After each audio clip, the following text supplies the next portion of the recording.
আসসালামু আলাইকুম এভরিওয়ান, মুনিয়া অফিসিয়াল ব্লগের আরেকটা ভিডিওতে আপনাদের সবাইকে স্বাগতম। যে যেখান থেকে আমার ভিডিওটা দেখছেন সবাইকে আন্তরিক শুভেচ্ছা জানাই। আজ আমি আপনাদের সাথে শেয়ার করব বড় মাছ দিয়ে টমেটোর একটা রেসিপি। আশা করি সবাই ভালো আছেন।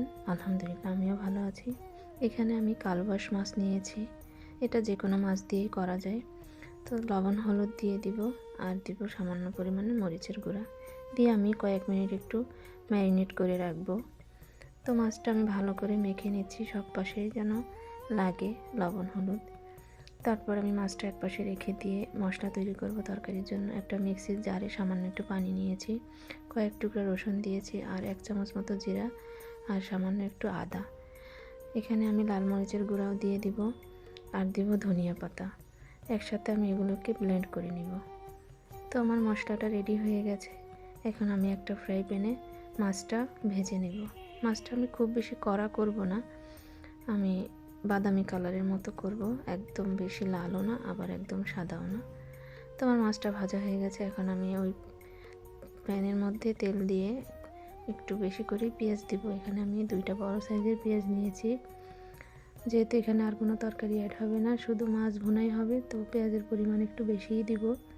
তো পেঁয়াজটা একটু নরম হয়ে আসা পর্যন্ত আমি অপেক্ষা করব। তারপর যখন নরম হয়ে আসবে তখন এর মধ্যে ব্লেন্ড করা মশলাটা দিয়ে দিব।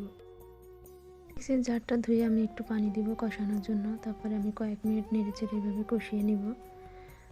তারপর আমি কালারের জন্য হলুদ দিব, আর স্বাদের জন্য দেব লবণ দিয়ে আমি এভাবে কষিয়ে নিব। পানিটা শুকিয়ে গেলে এর মধ্যে আমি মাছের টুকরাগুলো দিয়ে দিব। মাছের টুকরাগুলো দিয়ে আমি আবার কয়েক মিনিট একটু নেড়েচেড়ে নিব। সামান্য একটু পানি দেব মাছটাও কষানোর জন্য। তো আমার ভিডিওটি ভালো লাগলে একটা লাইক করবেন, কমেন্ট করবেন, পারলে একটা শেয়ার করে দিবেন। আমি এখন মাছটা একটু কষিয়ে নিচ্ছি। তো মাছটা আমার প্রায় কষানো হয়ে গেছে, ঝোলটা একদম শুকিয়ে গেছে। তো যারা আমার ভিডিওটি দেখছেন এখনও সাবস্ক্রাইব করেননি তারা সাবস্ক্রাইব করবেন, আমার পাশে থাকবেন। আপনাদের সাপোর্ট আমার জন্য খুবই গুরুত্বপূর্ণ। তো আমি এখন ঝোলের পানি দিয়ে দিলাম।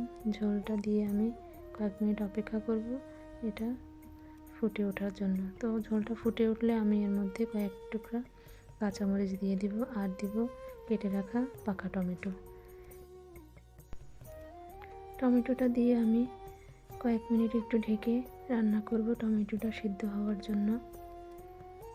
তো যারা আমার ভিডিওটি দেখছিলেন তাদের আন্তরিক ধন্যবাদ জানাই। এখন আমি ঝোলটা ঘন হয়ে আসলে এর মধ্যে ধনিয়া পাতা দিয়ে দিব। ততক্ষণ যারা আমার ভিডিওটি দেখছিলেন তাদেরকে জানাই আন্তরিক ধন্যবাদ। আপনারা আমার ভিডিও দেখে একটা লাইক করবেন, কমেন্ট করবেন, পারলে একটা শেয়ার করে দিবেন।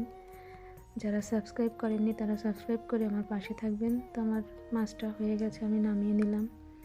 তো নতুন কোনো ভিডিও নিয়ে আবার আপনাদের সামনে হাজির হব। ততক্ষণ সুস্থ থাকবেন, ভালো থাকবেন। আল্লাহ হাফেজ।